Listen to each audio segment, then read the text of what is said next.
Well, Canadians have spoken, and I want to congratulate Prime Minister Mark Carney on his election. When Premier Scott Moe posted this video vowing to work with Prime Minister Mark Carney and the Liberals, many responded with calls for a tougher stance, and even separation. One says enough is enough from the feds. We need a vote on leaving now, and make a plan to separate with Alberta.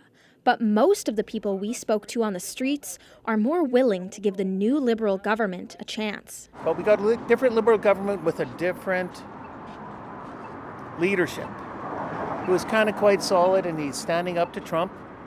And I think that's what Canada wants right now. This is a great nation, and we've always been known to pull together, and I don't know why this would be any different.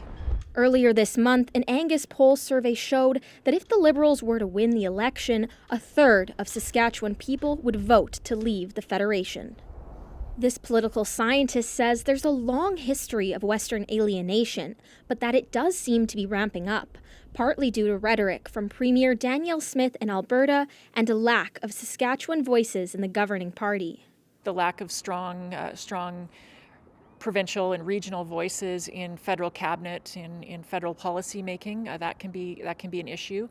For the last Trudeau Liberal government, there was there was no representation from Saskatchewan because all the MPs were conservative. People out west were maybe. This farmer says it seems the Liberal government tends to cater to the east. For example, putting more effort into fighting for the auto industry than the agriculture industry. He's a canola farmer hit by tariffs.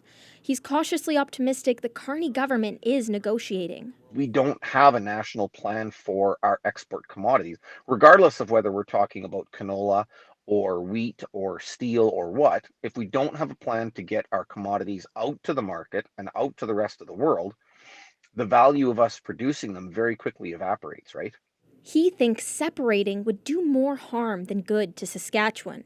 At this point, it's not clear whether some people are just looking for a way to vent their frustrations or actually seeking real action. Helena Mahalik, CBC News, Saskatoon.